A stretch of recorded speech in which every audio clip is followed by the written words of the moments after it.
소망이 더디 이루어지면 그것이 마음을 상하게 하거니와 소원이 이루어지는 것은 곧 생명나무니라. 말씀을 멸시하는 자는 자기에게 패망을 이루고 계명을 두려워하는 자는 상을 받느니라. 지혜 있는 자의 교훈은 생명의 셈이니 사망의 그물에서 벗어나게 하느니라. 아멘. 우리의 소망이 속히 이루어지기를 우리는 생명처럼 바랍니다. 그것을 오늘 말씀은 생명나무라 이렇게 말씀하고 있습니다. 하나님께서 에덴에서 먹지 말라고 하신 선악과를 하와가 따먹고 아담에게 그 나무의 열매를 건넸습니다. 이 일로 인해서 에덴에서 하나님께서는 또 이들이 생명나무 열매까지 따먹고 영생을 따노라 하시면서 그들을 에덴에서 쫓으셨습니다. 그리고 그들의 근원이 된 땅을 갈게 하였다. 창세기 3장에서 말씀하고 있습니다. 이렇게 쫓겨난 에덴으로 다시 돌아가는 것은 계시록 말씀해 보니까 22장에 하나님과 및 어린 양의 보좌로부터 생명수 강이 길 가운데로 흐르고 그 좌우에 생명나무가 있어 달마다 12가지 열매를 맺고 그 잎사귀는 만국이 치료되는 새 예루살렘에서 이루어질 것을 요한계시록 22장 우리에게 말씀하고 있습니다. 사실 우리가 살아가면서 얼마나 많은 소망들을 가지고 있었고 또 그 많은 소망들 가운데서는 또 많이 하나님께서 이루어 주신 것들이 또 얼마나 많이 있습니다. 또 앞으로도 우리는 많은 소망을 이루면서 살아갈 것입니다. 그런데 무엇보다 이제 소망 중에 소망이 무엇인가 한번 이런 생각을 해보면서 그것은 참 소망 되신 예수님과 동행하면서 최종 목표점을 잘 잡고 인생을 살아갈 때 참으로 복된 인생을 사는 것이 아니겠는가 이런 생각을 하게 됩니다. 왜냐하면 예수님께서 십자가를 져주셨기 때문에 죄인인 우리가 하나님의 자녀가 되고 영생에 이르는 길을 갈 수 있게 되지 않았습니까? 또 이 땅에서도 인도하시는 주님께서 계셔서 충만하게 살 수 있는 것이 바로 우리 성도님들의 삶이요. 이것이 핵심이라고 말할 수 있습니다.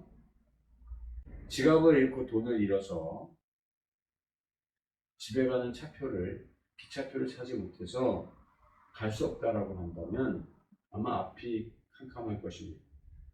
그런데 돈을 찾고 표를 살 수 있어서 차를 탈 수 있게 되어지면 그 기차가 오는 시간, 남아있는 시간도 마음이 즐거울 것이고 또 내내 행복한 그러한 시간으로 기차를 타고 집으로 돌아올 수 있을 겁니다.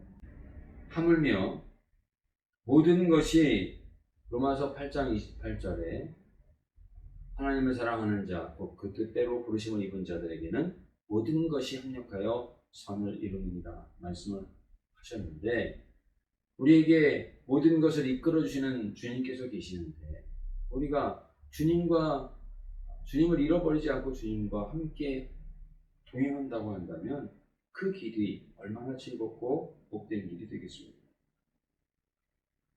오늘 13절에서 14절 말씀, 주님의 말씀을 두려움으로 따르면 상을 받고 또 주님의 교훈을 따르면 생명샘이 곳곳에서 넘쳐날 것이라고 말씀을 하고 있습니다.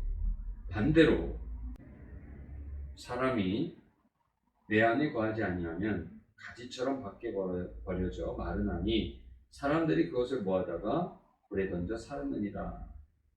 요한복음 15장 6절에 말씀을 하고 있듯이 우리가 주님의 말씀을 멸시하는 자는 어떻게 됩니까? 패망하게 되고 사망의 그물에 갇히게 되고 만다. 오늘 잠언은 우리에게 말씀하고 있습니다. 사랑하는 성도 여러분, 오늘도 참으로 복되고 좋은 날입니다. 잊지 마십시오. 우리 주님을 의지하는 산소망 가운데 거하면 그것은 생명나무와 같이 우리 주님으로 말미암아 결실하고 은혜롭고 풍성한 삶을 살게 되지만 말씀을 멸시하는 자는 밖에 버려져서 패망하게 되고 사망의 그물에 갇히게 되는 그런 삶을 살 수밖에 없다는 사실을 기억하시고 우리 주님과 오늘도 동행하시면서 승리하시는 우리 모두가 되시기를 간절히 원합니다. 기도드리겠습니다. 사랑의 주님, 오늘도 귀하고 복된 새날을 저희에게 허락하여 주시니 감사드립니다. 오늘 한날도 주님 저희들의 삶 속에 소망이 되어 주신 것을 깨닫게 하셨사오니 감사드리고 또 앞으로도 많은 소망을 저희들이 이루며 살아가기를 원합니다. 그러나 무엇보다도 우리에게 산소망 되시는 생명나무 되시는 우리 주님을 우리가 바라보며 주님 안에 거하며 또 하나님을 영화롭게 하는 참된 생명길을 걸어가는 것이 우리의 소망이 되게 하시고 하나님 영화롭게 하는 복된 삶을 살아가는 또 하나님 앞에 영광을 돌려드리는 우리 모두가 될 수 있도록 오늘도 인도하여 주시옵소서. 오늘 모든 것을 주님 앞에 의탁드리옵고 우리가 가정에서 또 직장에서 또 매 순간 우리 주님을 의지하는 가운데 하나님 주시는 은혜와 기쁨이 충만하며 하나님을 영화롭게 하는 복된 승리하는 한날이 되도록 이끌어 주실 것으로 믿고 감사드리며 예수님의 이름으로 기도드리옵나이다. 아멘.